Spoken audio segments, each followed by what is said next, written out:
நண்பர்களே, நான் இன்றைக்கி உங்களுக்கு ஒரு கதை சொல்ல போகிறேன். அந்த கதையை கேட்டு நல்லா என்ஜாய் பண்ணுங்கள். சர்ப்ரைஸ் வாங்க, ஷேர் பண்ணுங்கள், சர்ப்ரைஸ் பண்ணுங்கள், பெல் ஐக்கானை தட்டிடுங்க. வாங்க கதைக்குள்ளே போயிடலாம். இன்றைக்கி கிருஷ்ணதேவராயர் அவையில் ஒரே கூச்சல் குழப்பம். அது என்னன்னா, தெனாலிராமன் ஒரு சிக்கலான வழக்கு தீர்த்ததுனால ராஜா மனமகிழ்ந்தார். மனமகிழ்ந்து அகமகிழ்ந்து ஒரு 100 பொற்காசுகளை தெனாலிராமனுக்கு பரிசாக வழங்கினார்.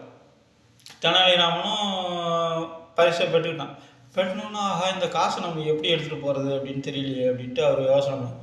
கொஞ்சம் காசை எடுத்து இந்த பாக்கெட்டில், இந்த பாக்கெட்டில், இந்த பாக்கெட்டில், இந்த பாக்கெட்டில், அப்புறம் இருக்கிற பாக்கெட்டிலெல்லாம் வச்சிட்டார். வச்சு முடித்தோடனே எல்லாம் முடிச்சு அப்புறமும் கொஞ்சம் காசு இருந்தது. அதை என்ன பண்ணார், அதை எடுத்து அவர் தலைப்பாகையில் சுற்றி வச்சுக்கிட்டார்.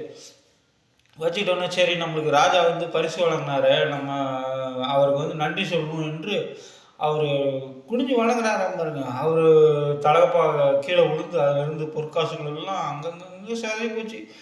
ஐயோ, அங்கங்கே சேதறினோடனே தெனாலிராமன் அங்கே போய் அந்த சந்து இந்த சந்து திரைசீலை இல்லை அரசர் கீழே அந்த மேட்டு எல்லா இடத்துலையும் திணறி எல்லா அமைச்சருக்கு காலுக்கு கீழே இருந்தும் சரி போச்சு. எல்லாத்தையும் எடுக்கும்போது இவங்க ஐயோ இவ்வளோ பொற்காசு இவன் பாருங்க பேராசையில் அங்கங்கே ஓடி ஓடி உருண்டு அலையிறான். சிரிச்சுட்டு இருந்துருக்காங்க. ஐயோ இப்படியே அவன் தேடிக்கிட்டு தெனாலிராமன் தேடிட்டு இருக்கிறது அரசரோட காதுக்கு போகுது. ராஜா அவர் தெனாலிராமனை பிடிக்காதவங்க போயிட்டு ராஜா பார்த்தீங்களா, தெனாலிராமன் நீங்கள் இவ்வளோ பரிசு கொடுத்தீங்க, ஆனால் அவன் அந்த கீழே விழுந்த காசெல்லாம் அங்கங்கே சேதறி கிடக்கிறத போய் தேடி எடுத்துகிட்டு இருக்கான் பாருங்கிறாரு. உடனே ராஜா தெரியும், தெனாலிராமன்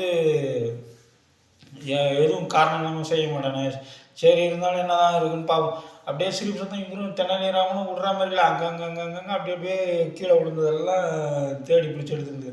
அப்புறம் ராஜா, என்ன தெனாலிராமா, இந்த இந்த வராகனுக்கு போய் இப்படி உருண்டு திரண்டு இப்படி போய் தேடிட்டு இருக்கு. ஐயோ என்ன மன்னிங்க மகாராஜா, அந்த வராகனில் தங்க வேறு இதுலனாவும் முகம் பொறிச்சிருக்காது. இந்த வராகனை உங்கள் முகம் போச்சிருக்காங்க. உங்கள் முகம் இந்த காசை எங்கேயா 1-2 சேதறி போச்சுன்னா வர மக்கள் அதை பார்க்க தெரியாமல் உங்கள் முகத்தில் மிதிப்பாங்க. அப்படி யாரும் மிதிச்சிடக்கூடாதுன்னு தான் நான் இப்படி தேடி உங்கள் காசை எடுத்துகிட்டு இருக்கேன் மகாராஜா. ஓ ஐயோ, பார்த்தீங்களா, ஒன்றாவே பார்த்தீங்களா, தெனாலிராமன் ஏதோ ஒன்று செய்தாலும் இது காரணமாக இருக்குன்னு சொன்ன கேட்டு உடனே எல்லாரும் சேர்ந்து அந்த வராகனை தேடி எடுத்து தெனாலிராமனோட கொடுத்தாங்க. கொடுத்து அரசரோட நன்மதிப்பை பெற்றாங்க.